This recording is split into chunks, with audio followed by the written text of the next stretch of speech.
Alright, back at it again. I got my Biologist on shore, and I am going to show you guys a quick 360 where I am.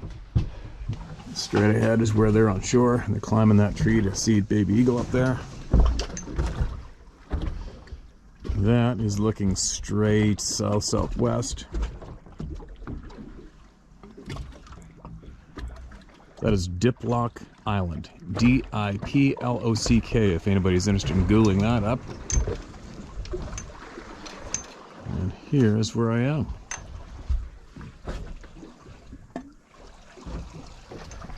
So, well, I'm sitting here for I don't know how long. I'm gonna get people's voices heard. Not a bad gig, huh? No pressure of having to catch fish. I don't know where these waves are coming from. Now, what do we got? Listen to this one. Let's get right into it. Mark is red. Alright. Good day, Steve. I won't mention my name due to my area of employment. I live in Bay City, Texas. June 24th, around 4:15 a.m., I walked out of my front door to walk one of my dogs. Immediately to my left, I noticed something take off towards the back of my house. The feeling in my stomach wasn't a good one. The house next door is vacant and the backyard is overgrown tremendously, which makes a perfect staging area. There's also a public park at the back end of my property. However, I still needed to walk my dogs to use it because I work 14-hour days. I took off on the street to walk the street route to the park. I kept looking back and around to pay attention to my surroundings. Once I arrived to the park, I looked towards my backyard. It's pitch black. The only lighting was a light pole near me at the park behind me. When I looked towards my house and the high brush, there was eye shine. I know was over 6 feet tall easily, looking at me, and an orb that appeared like for 2 seconds. It all disappeared just as fast as it appeared. I was terrified. Thinking to myself, I don't want to see shit. Just leave me alone, please and thank you. I used to be so terrified to the point of leaving my home for weeks before returning. I never told my family the reason. I didn't trust telling anyone, fear of being labeled crazy. I've been able to trust and tell 2 people over a 2-year time span. One of my friends had her own encounter in Oklahoma, so she understands me completely.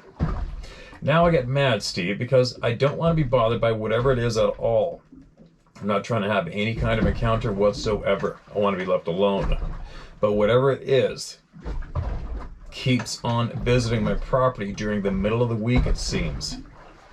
I added motion sense lighting on all sides of my house. It doesn't seem to work. And I keep my dogs inside. I love them. I can't imagine leaving them outside knowing what I know. I don't believe I'm the only one in my neighborhood experiencing something, but as usual, nobody's talking. However, I don't blame them. I sent you 2 emails some time ago. I'm not sure if you've gotten a chance to share. Thanks for this platform and for all that you do helping people to have a voice on this matter. Hot as hell in Texas. No doubt it's hot. Thanks for that email. Kind of sucks to have that nervousness of talking. It's too bad you didn't have the emails of everybody in your neighborhood and you could just shoot them this video and then just start banging on doors and seeing who wants to talk. I don't know what more I can do to encourage people to quit being scared of people. I don't like being scared of anything myself. If I find myself nervous of something or scared of something, it pisses me off, and I will expose myself to whatever that issue is until I get over it. But that's just me. But I just wish I could somehow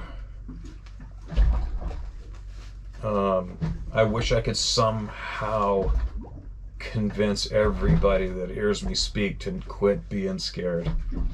It's a tough thing to do with humans. It's such a characteristic we've had ingrained in us. I don't know if it's more for our own personal survival, it's a natural thing, or has it been ingrained in us so we're easier to control? It's one or the other. But anyway, Texas, coincidentally, the first time I was exposed to the extreme hot was just outside of Uvalde, which has been on the news lately. Very sad story there. And I was around the Nueces River, and it was springtime, and I'll never forget, it was 90 degrees out at 10 o'clock at night, and I just could not believe it. Being from Canada, right? So I can relate to your heat down there. But listen, from what you've described so far, nothing threatened you, right? Nothing's threatened you, nothing's banged on your house, looked in your window, tore your dog in half, stole your food, chased you, thrown sticks at you, knocked on trees, throwing rocks at you. None of that list came up in your email, so I would try to possibly, just like you say, speak out loud. I know you're here, you know I'm here, leave me alone. Just leave me alone. Works for me, but it doesn't sound like you're in any kind of danger. You might want to just keep practicing that and keep telling yourself as well, hey man, I haven't been threatened in any way. I'm not in danger. But go with your gut. No matter what I say or anybody else, you go with your gut on everything, right? But it'd be good if you could share this video with your neighbors at least, and so you can get somebody to talk to, right? There's a lot of people here to talk to, that's for sure. That is for sure. And you need, again, email again. All right, that helps. Email again, email more. All right, this is titled A Long Bigfoot Story. Doesn't look long to me. Let's get into it. Not sure about the date, but one early morning in the summer, maybe 15 years ago, I stopped by my next door neighbor to say I was going up in the mountains to check on huckleberries and whatever else. We lived in Spokane County, and at the time I frequented the mountains to the north and east. She said she wanted to go with, and so me, my two Great Danes, and her took off to North Idaho, north of Nordman. Heavy wilderness, very rugged mountains, absolutely gorgeous country. We got to the first stop and parked. Right away we found that at that time all the fire road gates were closed and locked, but you could still walk in. We got out, went around the fire road gate, and started on our mountain hike. Not far along, being an avid outdoors type, I noticed very fresh dung in the middle of the trail, jet black and steaming. As I stopped to check it out, my Great Dane Ava passed it by like it wasn't there. This is the first indication of something odd going on, as she had a biological problem. She ate all dung she came across. I tried to get her to quit that quirk, but nothing I did worked. Her being an alpha female and very headstrong, my buddy Janet was next to me, and since I stopped, she too stopped, saying, "Should we be worried?" I said, "Nah." "And why would you worry? We have Loki and Ava along." We moved forward, but I was more alert since that dung was so fresh, and the fact that Ava walked right by it, not giving it a second thought. To ease Janet's unease, I called Ava over and told her that Janet was nervous, so stay with her. Ava stuck to her like glue. Where just prior to that, her and Loki had been circling us in a very wide circle, checking our entire surroundings and having a blast. Janet felt more at ease with her bodyguard next to her. Meanwhile, Loki had come in as well. And as we continued, he walked right ahead of us about 30-40 feet and suddenly stopped dead, like he hit a brick wall. And I could tell that he was listening to something that we could not hear. He was cocking his head back and forth, listening intently, like someone was talking to him. I said, "Hey, Loki, is everything okay?" He turned, looked back at me and Janet, wagging his tail like, "Yeah, all's cool." He came back to us since we stopped, and I said, "Since all is well, let's keep going." So he took off ahead of us and again hit that same spot, stopping like he hit a wall. But this time you could see that he was not just being talked to, it was more like he was being scolded. Check my surroundings, all good. I'm drifting right now, you guys. Loki hated being yelled at or talked to in a harsh way. Again, I said, "We okay?" And he again wagged his tail.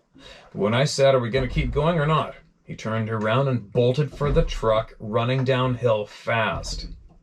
I then turned to Janet, saying, "That's our cue, you." "Oh, that's our cue." And we too headed back to the truck. As we're walking down the hill, one side of the trail went up the mountain covered in very heavy brush about 12 feet high. On the other side was a pine grove leading down to a whitewater stream. All the trees had been limbed up about 12 feet, so you had a clear view to the water down below. That too should have been something to take note of as we were in the wilderness. As we're walking down, we encountered that horrible stench, a cloud very heavy, and we could not escape it. Suddenly Janet stopped and said, "Something very heavy is coming downhill behind her." And then she said, "It stopped right behind her.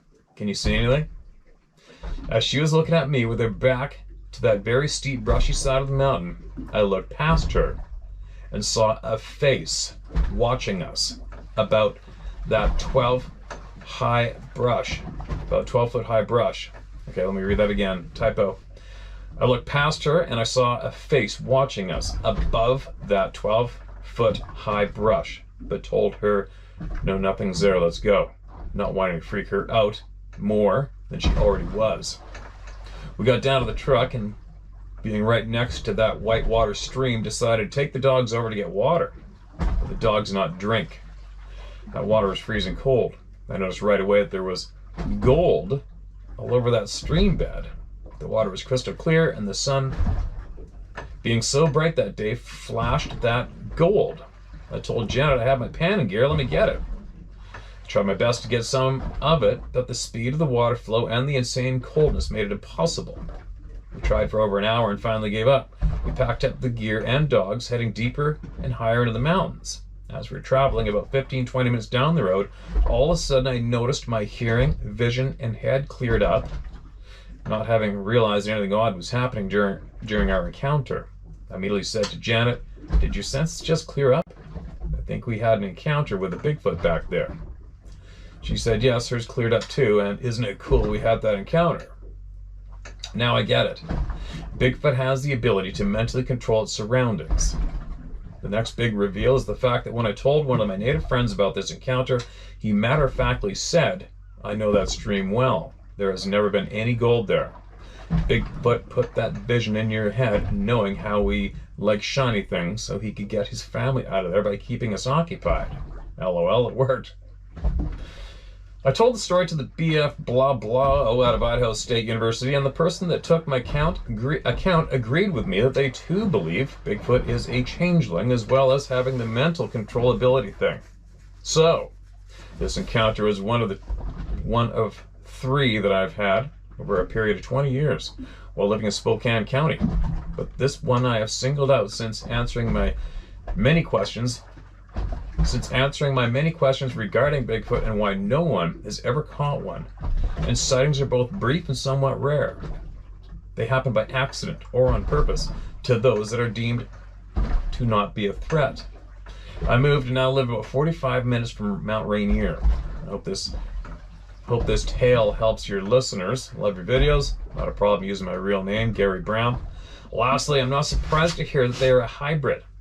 But if you watch the Animal Planet show on the origins of mermaids, their claim is that during the last Earth cataclysm, Waterworld, both humans and Bigfoot were forced to adapt by becoming water creatures.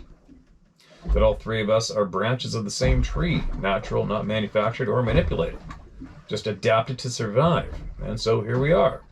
Peace be with you and yours. Okay, Gary, thanks for that, man. Take from it what you will, everybody. You'll leave it, right? Using reference to it, for me personally, referencing a TV show for any kind of knowledge, I'm out. I'm sorry, but I'm out. I don't watch TV. I refuse to. My attention is on the people and no one else. Nothing else but the people. That's just me. Alright, here's another one. Thanks again for sending that in, man. Sounds like an interesting experience. Kind of a mild... Your reaction to seeing a face seemed kind of mild to me. Now, North Idaho, Sassy. Hello from Idaho, Steve. My husband and I hunt a lot together. We were out deer hunting at a place known as Bunko. It was steadily raining, but not heavy. We drove around and found an old log and road trail. We pulled up, stopped, and because my mobility isn't great, the hubby went exploring for a deer, hoping to jump one for me. He walked up an old skitter trail, and while I watched him round a corner to the left, out of sight, I saw a large, dark figure moving pretty quick to the right. It would have been right out of the hubby's vision. I thought it might have been an elk. He jumped, but apparently not. The hubby came back around the corner, notably shaken, and insisted I go with him. I followed him, and he pointed out the two huge 18-inch plus long human-type footprints. The parts that shocked me were, A, the prints were heading in the direction I thought I saw an elk. B, there were only two prints, one on either side of that 9 to 10 foot trail with, and C, there was rainwater just starting to puddle inside the tracks. I'm not a girly girl by any means. In fact, I would rather be in the mountains away from people, so this whole scenario intrigued me. I have often in my life felt the old ones before smelling or catching a glimpse of them. And this time, I got a glimpse. But apparently I had an elk on my brain and not anything else. And this is why I thought it was an elk I saw. I believe these guys are all over. I often feel them in certain areas I go to in the mountains and woods. But I am forever speaking, mind speak, to them. I even call myself a chatterbox to them. I've heard wood knocks, gibberish, and whistles many, many times. I, like you, just mind my own and carry on. The eeriest part for me, with an experience, would be the dead silence in the woods. I hate that part. Keep doing what you do, and thanks for the non-judgmental vibes you give off. Happy hunting. Sandy in Spirit Lake, Idaho. Sandy, we're on the same page. I can feel the pressure from numerous areas I frequent, and I agree. I don't like the dead silence either. It doesn't happen. The dead silence doesn't happen often to me, but when I mentioned to all you guys about that antler being left on the trail, I have taken note that once I do hit that elevation on that mountain, especially around where that antler was left on the trail, the pressure's always there and the dead silence is always there. It's weird. But I still seem to always go there, and I have been frequenting that particular slope for like 15 years. And shit has gone on all the way circumnavigating that slope everywhere. Everything on the list of what could happen has gone on around there, not including missing people. Well, my biologists are pissing off the eagle. It's fluttering above the nest. I'll be sharing that on another video. You guys can see what we've been doing here. Now, let's keep the ball rolling. Thanks again for sending that email. Absolutely appreciate it. You know you're not alone, right? No one's alone now. All right. What do we got here? This is titled 3-in-1. Hey Steve, power to you, power to us, as we awake thee to this greater reality. I have 3 stories to share. I'll keep them brief, refraining from telling the life story of every person, even remotely connected to them. I may even throw in a few commas, periods, and paragraphs as I go. All right, it seems to be optional here, so whatever you got, let her rip. My first story comes from my mom, so you can take this one to the bank. My mom grew up on a farm in northern Ontario, tiny place called Moonbeam, Ontario. Ironic, I know. One morning in early spring, my grandfather was enjoying his coffee, looking out over the back 40. Then, as he described it, the biggest bear he'd ever seen ran out of the bush on 2 legs straight up to his 1,200-pound prize bull, and with a single swat broke the bull's neck. Then, like a groom scooping up his bride to carry her across the threshold, turned and headed for the brush. My grandfather grabbed his gun and made it out the back porch just in time to see his prize bull disappear into the woods. He tracked the pair for half a kilometer, then poof, nothing. Holy shit. Stranger still was the fact that at no point had this creature put the 1,200-pound bull down, which would have been easy to detect since there was plenty of snow on the ground. Snow, holy shit. The grandfather probably died believing that was the biggest bear he'd ever seen. Something tells me is no bear. Second story. 1967, I was 10, trapping with my other grandfather up the Ground Hog and Idaho rivers. He had built a cabin at the junction of the 2 rivers, the furthest point of the loop. As we arrived to the cabin late that day, which was about 200 feet from the river, we knew something was wrong. First, there was a terrible stench in the air, as though someone had lit a dog on fire. Then, as we made our way up to the camp, I could tell by the look on my grandfather's face, this was no bear attack. The door had not been only opened, but was completely missing, only to be found 100 yards up the trail. Next, the 300-pound cook stove was also missing, only to be found the next day 100 yards down the trail. In the cabin, every box, every container had been opened, and every individual wooden matchbox in a case of 20 had been opened. My grandfather said nothing to me. I guess he did not want to freak me out any more than I already was. Strangely enough, that was the last year my grandfather trapped. Third story, 1995. I was working at a healing center in Australia where we would take people through a 10-day cleansing and healing.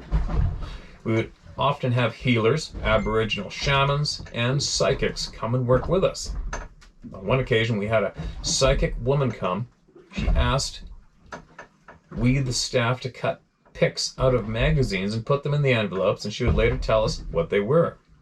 My pic was the famous Patterson Sasquatch photo. That night, she was batting 1,000, correctly naming what each pic in the envelope was. When she got to my envelope, she picked it up, and her face went completely deadpan. Dropping the envelope, she said, "They are working with the ETs and disappearing people. They must be stopped." I opened the dropped envelope, and sure enough, a shaman friend once told me that amongst his people, they believe that when the Sasquatch shall make their presence known, it shall be a sign of the end times. I think that time is rapidly approaching. I also believe that, like skunks, they can turn that smell on and off. Well, how interesting is that? Well, next time email, right away when you're describing your grandfather's trapping cabin, I had almost that same style of experience. I gotta go into my big chest. The big chest I use as a coffee table in front of me in the man cave. That's full of photographs to the top. Thousands of them probably. From guiding from years back. And I have a photo of a cache that we rode our horses to probably, I don't know, 2-day ride into the mountains, North Alaska Highway, past Fort Nelson. And we're talking remote.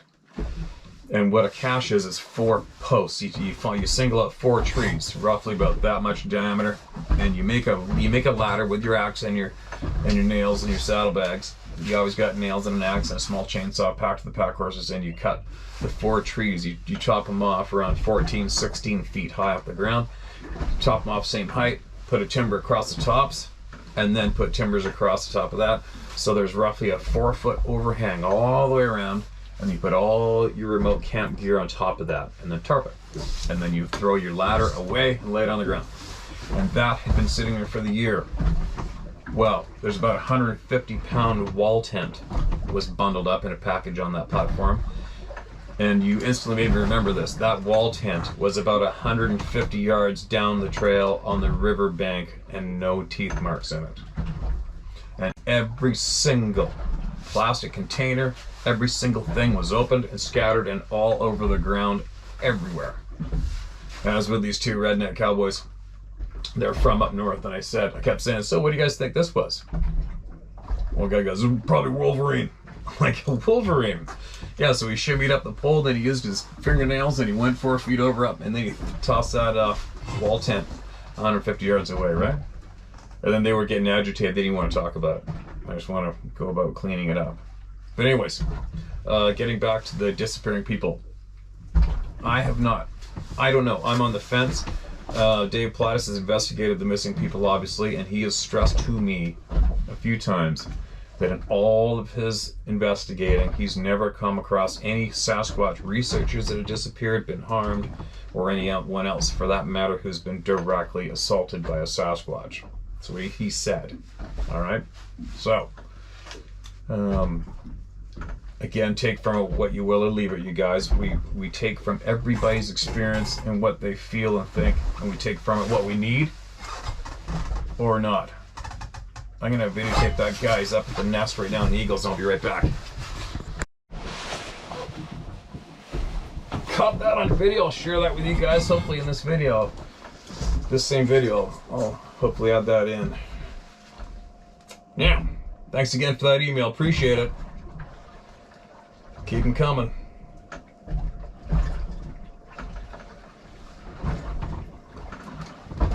Alright. Here we go. This is red. You know, I got 10 emails done yesterday. That was pretty good. 10 people heard yesterday. Hi, Steve. My name is Pat McKenna. You can use my name. I don't care. Good for you, man.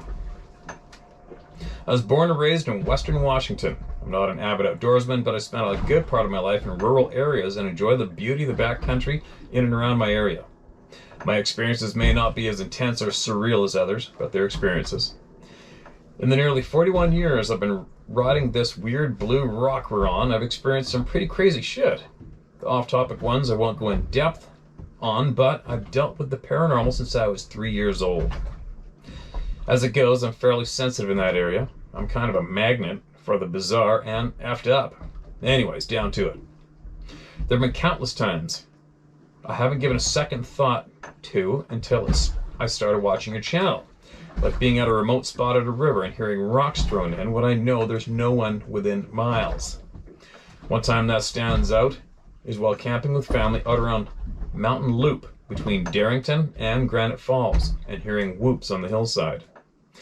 I've even woke to people speaking what sounded like loud gibberish off in the distance in the middle of the night on one occasion. I kind of wrote it off as a drunken banter from neighboring sites, though looking back, nobody occupied the sites the noise was coming from. I never attributed any of it to Sabe until recently. My most intense experience, however, came when I was 15, about 1997, I think. One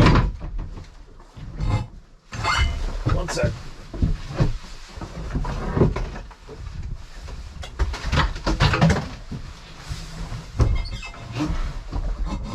When I was hiking with a group of kids from the home I was staying at.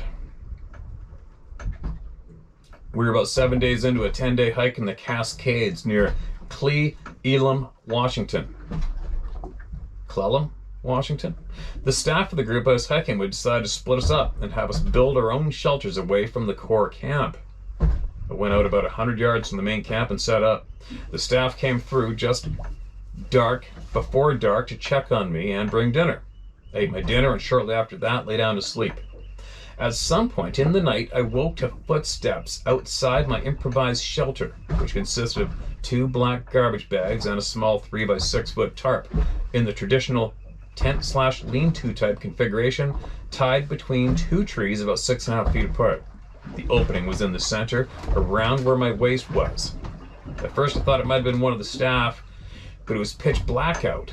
Not even moonlight was getting through the trees, so they would have to have had a flashlight. Then I thought maybe it was a deer, but the footsteps seemed way too heavy. I could feel them. That's when I got scared. I froze. I couldn't breathe, and all the hair on my body stood straight up. We had seen a black bear earlier that day, so my brain immediately went there. My brain was racing. I was $150 soaking wet. No way I could take a black bear, and this damn thing is now less than 5 feet from me. It stopped just outside the opening in my shelter, close enough that I could hear it breathing. But it wasn't sniffing around like a curious critter would. It was a long, deep breaths, and it sounded like they were 7 or 8 feet above me. I wanted to scream, but I just lay there holding my breath for what seemed like an eternity. Then it talked to me in my head, and it said, "Don't be scared, you are safe." A wave, let me check my surroundings, the wind's coming up, pushing me closer to shore. Then it talked to me in my head, it said, "Don't be scared, you're safe." A wave of calm came over me, and without a sound it was gone. My brain continued to race for what seemed like forever, but I did manage to get back to sleep. I asked around in the morning who checked on us, and asked the other kids if they had heard anything. Nobody checked on us, and everyone had stayed put for the night. They could see I was freaked out and reassured me it was probably just a deer. And That's the story I stuck to avoid any ribbing from others. I've always listened to people about things like this without judgment, and in turn have shared my own experiences. But I've never felt comfortable sharing this one until now. Thank you for what you're doing here. I've been on the fringes of society, watching the world slowly succumb to the will of these sick, power-drunk freaks that are now blatantly dragging us all to hell with them for over half my life now. If we knew even half of the information they withhold from us, there would be an uprising of biblical proportions. They know it, and it scares them. They don't want us armed with the knowledge of our ancestors or the means to defend ourselves from their tyranny. Absolutely agree. Stay strong, neighbor, and keep doing what you do, and thank you. Thank you. Absolutely appreciate you and your time that you just generously gave to all of us. It's funny, I just had a thought reading that one about the hair standing on end. Because you know how we are all energy. Obviously, there's no doubt about it. We are energy, our bodies hold energy. And you know when you have friction, you know, static electricity, we call it static electricity, and it makes all the hair stand up, rise up. I was wondering about that. Now, is it the energy of whatever it is that freaks us out? Is it energy that's making our hair stand on end? Or, now remember, many of you know the tale of the native men who were taken into the military, used in the military because of their stalking skills, and they had long hair. Nobody could sneak up on them ever, and they claimed that it had a lot to do with their hair, and then they gave them the military cuts, and it killed that extra sense that they had. Now, knowing that one, I forget, was it Navajo? I think it was the Navajo. Anyways, but going on that note, I wonder if, when we're being freaked out, our sixth sense is kicking in, I wonder if our hair all stands on end so that we can perceive and pick up more, extremely more, as a preservation, as a defense. I wonder if that is why our hair stands on end when shit's going down. I wonder. Because I wonder if it's because our hair on our body is picking up way more. I'll bet you there might be something to that.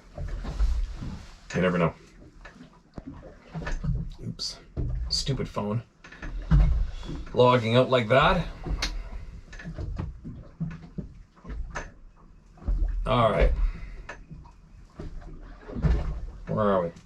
Gotta get back down the list. Olympic Peninsula. I grew up looking across the ocean to the Olympic Peninsula. Hello, Steve. It all started with a Bigfoot show on a Friday night on TV. It was the night before opening day of modern firearms season for deer in 1987. My brother Steve and I watched the show at our own homes. We talked over the phone and made plans for the next morning and laughed about the Bigfoot show. My brother was 25 and I was 19. The area we headed out to was an area just north of Aberdeen, Washington called Bear Gulch. I've not known this particular road he had scouted days earlier. I remember the intersection on the Logan Road as it was very unique. We left the truck in the moonlight and walked quietly down this road. It had alder trees that were rubbing on our arms, even though we were walking in the middle of the road. This road was simple. Everything on the left had seedlings that were 3 to 4 feet tall. Everything on the right was marketable timber, 100 feet tall. I guess the roads were punched in and rock laid down and the trees were stacked along the road. And all the way to the end was a field with little swamp grass in it. Around. I took the second road to the left. I snuck out close to the end to wait and let it get light. I was packing my 30-30 Winchester. My brother continued on with his 30-30 Winchester. We'd had a scope. After I could start to see, I snuck out the rest of the way to the end of the road. For almost a minute, I could hear some twigs snapping just off the road below me. The land sloped down and away from the road, but very walkable orange clay. If it was dry, and it was, I snuck out maybe 20 feet and down 8 feet. I could still hear the twig snapping. All of a sudden, small rocks. Sorry, I just gotta look at the shoreline. I'm getting blown in now. All of a sudden, small rocks the size of nickels started to land all around me with the force of someone tossing them underhand from up on the road. I said to my brother, "Knock it off, there's a deer down here." The rocks didn't stop. So I became angry, and I walked back up to confront whoever's throwing the rocks. I thought maybe I'd screwed up someone else's hunt, if it was not my brother. I get up on the landing, and my brother's not there. Nobody's there. The road is 80 to 100 yards, and I can see very well, and nobody's there in the seedlings. I'm dumbfounded. The rocks had stopped before I could see up on the road. About 10 seconds later, much bigger rocks started to land all around me. They were bigger than a baseball and smaller than a softball. One would land about 20 feet in front of me and roll and bounce close to me. They would have knocked me out cold if it was to hit me in the head. I looked up into the trees to see where the rocks were coming from. They were coming out of the trees about 8 feet below the tops of them. I was still not thinking Bigfoot. They're not real. I was thinking anti-hunters up in the trees with huge slingshot to get rocks to go that far. For 2 seconds, I pointed my rifle up at the trees and realized I could not see who was throwing the rocks, but they could see me. I put my rifle down to my waist and crouched behind a big stump. A few minutes later, I could see my brother about 800 yards away and walking back up the other road. He was going to walk right under the trees the rocks were thrown from. I was still scared and angry at these anti-hunters. My brother walked out my road as I stayed behind the stump. He walked up and said, "What's wrong with you? You're white as a ghost." I showed him all the big rocks had been thrown, 10 to 15 of them. They had a different hue to them. They were river rock and not orangey from being near the clay. I had a death grip on my rifle when we walked out to the truck. I didn't see anything up in the trees. The very next weekend, my brother talked me into going back out there to the same road. The weather was different. We didn't think the anti-hunters would be there, and it was foggy. We separated again. He went straight down the road like before. I went to the right, this time into the timber, but stayed on the road to check for tracks in the clay. I couldn't see more than 50 feet or so. I walked along one side of the road looking in the clay for tracks all the way to the end. The road turned to the left and went down gently. At the road end was a big landing for log operations in the future. As I started back up the road, I saw the front half of a Bigfoot print with toes and no claws, and it was fresh too. I was in the club. Hair turned to razor, safety was off. I thought my heart was going to jump out. My hearing went away, like in a war movie, muffled. All I could hear was my breathing and heartbeat. I humped it up and out of there, never to return. Over the years, I've told some people, but I'm amazed at how stubborn people can be that wasn't even there. The arrogance of that. Your channel's been a big help.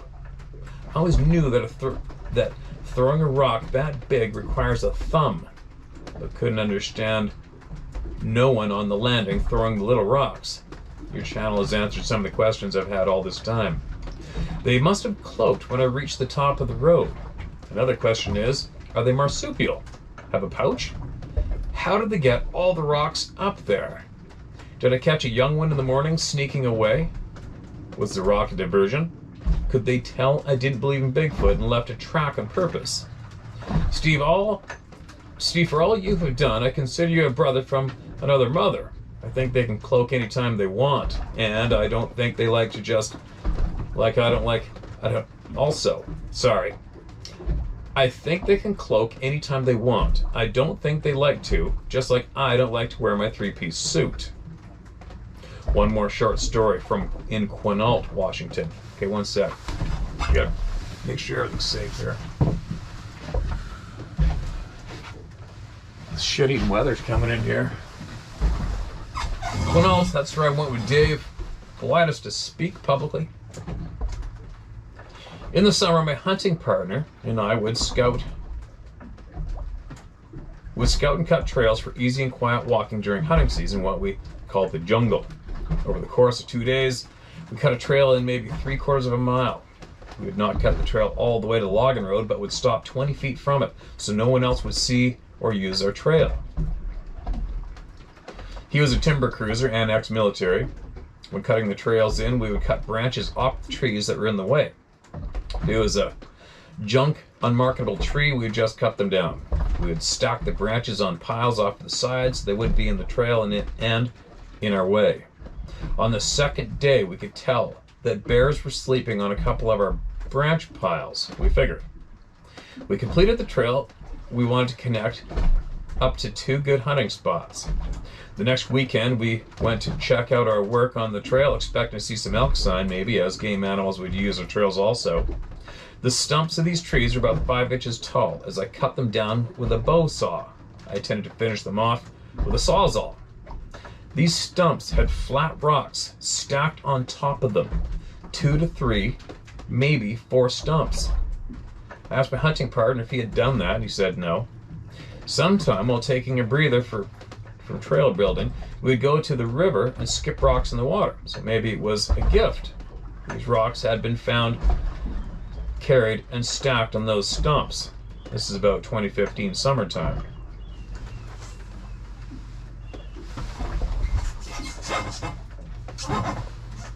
One more short orb story if you want. My family and I was camped out in our travel trailer in a club on the Wainuchi River. Late one night around midnight, my daughter and I were still up, letting the fire die down. I felt like someone was staring at me. Nothing dangerous, but someone was watching, maybe a fellow camper. I was seated in the camp chair that rocked back and forth, so instead of getting up, I just pushed it back, stretched my neck, and back to look.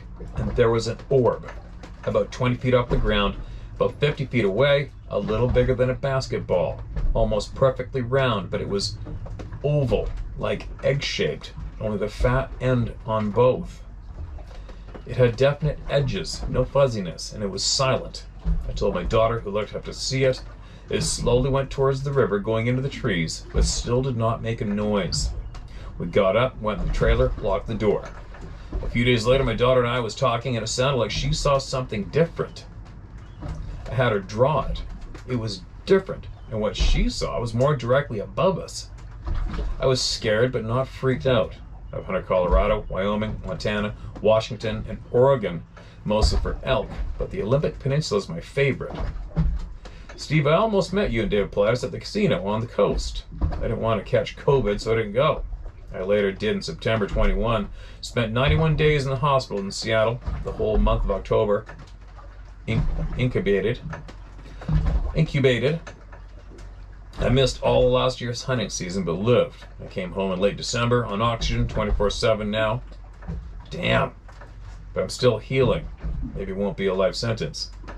I had 3 months of how to hunt to catch up on. Thank you, Steve, for getting me back out there through you and your camera. I know we're not the apex predator out there. I packed my 44 mag with my own hand loads, 300 grain partition handgun along with a Remington 30-06. I don't want to have to shoot whenever.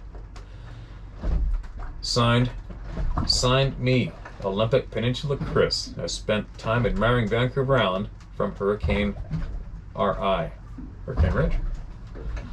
Well, there you go. Throwing the rocks. Don't know why they do it. Haven't a clue. I have a feeling from what I'm learning from our First Nations friends, it's young ones that do that, from what I understand, messing with us. From what I understand, most of the messing can be attributed to the young of them, apparently. What else? I know of a logger on Vancouver Island working for a logging outfit, a welder who's working on a gate, and came across 3 heads of deer that have been basically twisted off of the bodies and left on the ground. And while he was working on the gate, small pebbles were bouncing off the hood of his truck from the timber above him, and he took off. Your story reminded me of that story that I remember reading years back. It's an interesting ride, isn't it? And it's funny how often those rocks are described as not being from that particular area. It's like they were packed from a river somewhere. That's really interesting too, isn't it? And confusing as hell.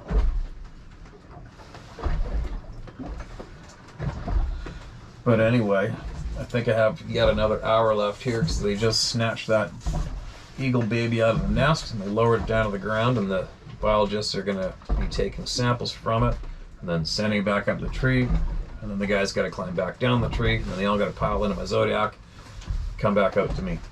So Man, what happened to our view? This weather sucks.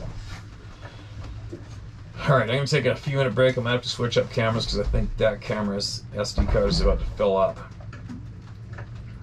Keep them coming in. That Olympic Peninsula, I've always been curious. I'm guessing it's predominantly black-tailed deer across the whole peninsula, right? No mule deer, I'm guessing. I know there's a pile of elk there. I think you guys got mountain goats too. I don't imagine there's moose there, but you never know. Anyways, I'll be back shortly, you guys. Thanks again for those emails. Alright, back again. I scared the shit out of myself. I was getting close to the rocks and I went to turn the boat on and it wouldn't start. I'm like, oh my god, I've got no power. Are you kidding me? And then got a quick little shot of adrenaline because I was only about 20 meters off the rocky shoreline and I got those people over there depending on me for survival. I raced to the back and I managed to get one of the small motors down and started that to get backed out of the rocks, thank God. Well, I guess while I was sitting here reading, I bunked it into gear so it wouldn't turn over and start. Dumbass. Huge relief though. Now you're gonna hear a sky crane is the back sound. If you can hear that, sky crane is what they use for helicopter logging. Now,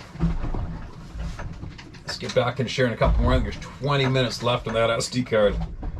So that should be a few voices anyway, maybe, right? Excuse me. So it's titled A Wild Summer in Carter County, Kentucky in 2017. Hey Steve, love your channel, what you do, keep up the good fight. My name is Eric Weiss. Weiss? W-E-I-S-S. Use my name, nothing to be ashamed of. I'm a medically retired SFC from the United States Army. I did 22 years of service in 4 deployments to Afghanistan and Iraq. It was the summer 2017 after my last deployment. I took an active National Guard job as a training NCO at an engineering company in Olive Hill, Kentucky, located on the eastern side of the state, close to the West Virginia border. I bought a 32-foot RV and moved to a dead-end gravel road on a 40-acre farm that an Army buddy's parents lived on, surrounded by hollers. Everything was going great. It was a nice, peaceful place, very quiet. I was on the back 40, hooked up to an old abandoned farmhouse for electric and water. The first night that something weird happened, I was asleep in my RV and something smacked into the side of my RV. I jumped right out of bed and grabbed a pistol. Trust me, I was ready for a war. I had weapons stashed all over the inside of this RV. It was just me living there, so I was not worried about my kids getting my weapons. I may have been a little paranoid after my 4 tours of doing route clearance and convoy security. I was one of the few that dismounted with a metal detector to find the bombs. Sorry, I'll read that smoother. I was one of the few that dismounted with a metal detector to find the bombs on the road. Ugh. We were stationed on the Afghan-Pakistan border, and trust me when I say it was like the Wild West. We got more action than we could have imagined. But no giants or Bigfoots, lol. Back to the banging on my RV. I also ramble, lol. Okay, man. Make sure I'm not gonna hit anything. There's a boat fishing off to the side of it. I thought that maybe a tree branch or a bird flew into my RV. My curiosity had me, so I grabbed a gun and a spotlight and went outside. Nothing, not a branch, dead bird, nothing. I heard no noises in the woods, come to think of it, and it was super quiet. And at the time, I was not thinking of Bigfoot. This happened probably once a week for 2 months. And every time, nothing, no signs, no noise, no thought of Bigfoot. Another time I was walking down the road around midnight from the main farmhouse to my camper. After having a bottle of courage juice around a fire, I was about halfway to my camper. It was a dark night, no moon, when all of a sudden I had a horrible amount of fear come over me. I mean, I felt terrified, as if something was just inside the woodline, back in the darkness, and I could not see a damn thing. I don't think I ever felt this terrified, even in Afghanistan or Iraq, when I had that gut feeling shit was about to go down. The next thing that happened was the biggest mistake I've ever made in the woods, even with a pistol on my side and a fifth of courage juice in my system. I ran with everything I had for the next quarter mile to my camper, and I mean Usain Bolt would have not caught me that night. I hear what you and David Plaitis always say, do not run. But for some reason I was gone. It was stupid, but I made it, and now I laugh at myself for it when I think about it. I had this uneasy feeling 4 other times way back in the sticks and the trails. I was not alone on these trips. It's not as bad though. Twice, I had the farmer's grandkids on my Polaris with me back at the waterfalls. I did not say anything to the kids, I just got us out of there.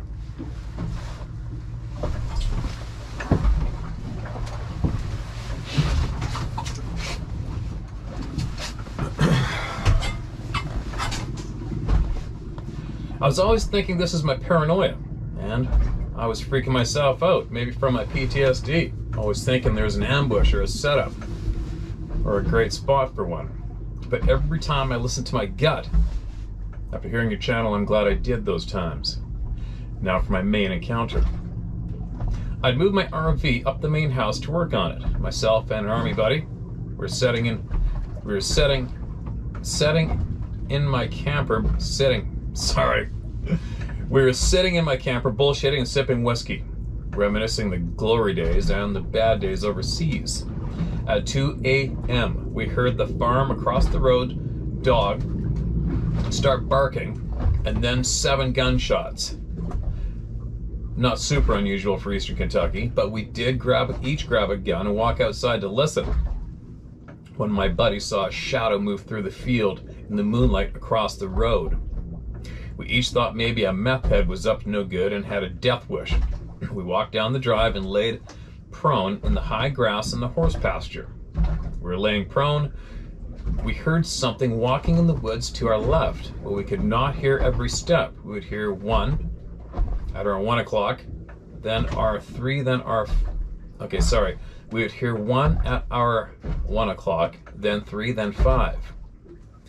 We said that some bitch is circling us, so we moved as stealthily as we could back towards the camper. As we're standing in the driveway by the camper, we heard something move to our 8 o'clock position behind the pine tree right by the garage. With adrenaline pumping, an itchy trigger finger, some courage juice, and a buddy, neither of us wanted to be a pussy in front of the other, lol, and honestly a little irritated thinking someone has come out here to steal. We walked over to the pine tree, pistols drawn, and a handheld spotlight. I lit up the tree, and there, 10 feet up, was a set of eye shine, yellow eye shine. At first we thought, okay, we got an animal, a raccoon, a big cat, maybe a bear in the tree. But after staring at it for a few, the eyes were too far apart to be a coon, and the steps we heard were too big. Having enough of this, I gave my buddy the light and I said, keep the light on it, I'm gonna flush it out. I walked around the front of the garage to come around the backside behind it. Right before I rounded the corner, and I mean right as I was about to step around, I was hissed at, like a big cat would. I jumped out of my boots damn near and ran into the driveway. I was really freaking nervous. I just realized that was no meth head or coon. I was thinking a big cat. There had been a panther seen in the holler every few years to have her cubs and then would leave. We heard it walking off through the horse pasture towards the road. So we walked towards the road, took a prone position, and again, whatever it was, crossed the road. All we could see was a big blackish shadow in the field in the moonlight again. Laying there confused, all of a sudden, a pack of coyotes started howling. And I mean yelp, howl, bark. It was a big pack, and they're going nuts, but not but 150 meters to our 11 o'clock. Then the loudest roar, scream, growl I have ever heard in my life. It lasted at least 10 seconds, felt like it was on top of us. It went right through my chest. I could feel it. And then, just like it started, it was over. No coyotes, no noises, dead quiet. After this encounter, I came across your channel, and I've been obsessed with Bigfoot ever since. I was always somewhat believer, like 75%, but now I'm 100%. Trying to research the area and sightings, I've heard of a 10 to 12 foot grayish-white Sasquatch seen over the years in this area, Carter Caves, Kentucky. I heard that story on your channel. I was living 25 minutes from there.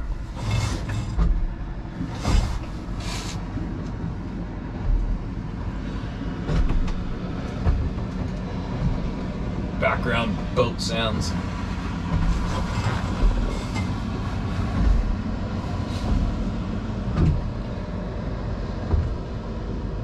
I struggle with going out in the woods at night and in the day now. I do not go out and enjoy the woods as much as I used to, but I'm trying. I moved shortly after the incident in Kentucky. I now live in northern Michigan on a 132-acre old dairy farm. I talk to them and let them know I am not here to hurt them or find them. Just, I know you're there. Let's coexist quietly. LOL. Yeah, me too. After watching your channel, I started hearing of Dog Man in Michigan, so I'm like you. You got to be freaking kidding me. LOL. Thanks to your channel and villagers, I now fully understand.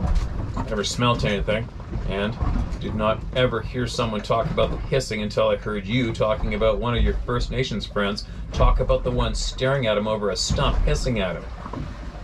Your channel has explained all the weird knock sounds, feelings in the woods back in eastern Kentucky.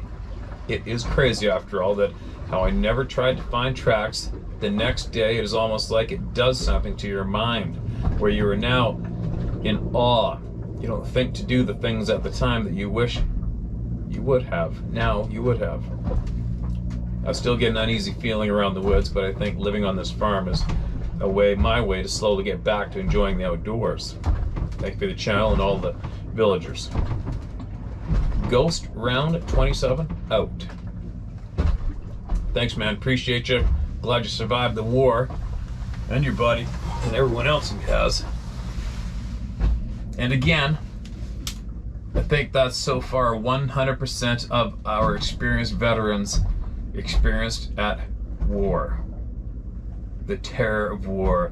100% of our veterans who experienced the terror of war have all stated the same, that this terror is far greater than the terror of war. That's not a feeling anybody wants, man. But what a skill, what a skill to have. Imagine if we could impose that terror on somebody at will. Can you imagine? Like I've said that before, actually. And then, of course, my twisted little mind goes instantly to terrorizing dirty, filthy politicians. I would terrorize them until they were putting themselves in one of those restraints and threw themselves in a padded room and stayed there forever. I don't think I would relent until they were all in there together. That's just me. Anyway, I don't think I have enough room left on that SD card, so I'm gonna have to crack open my other video camera to carry on. I think these guys should be coming down pretty quick, and then we're gonna go off miles away later and find another eagle nest they have on record, and they flew over the helicopter the other day, and then see if they can't get another chick. Test it. Nope, there's somebody at the beach now. There's our arborist. Perfect timing. I'll be back shortly, guys.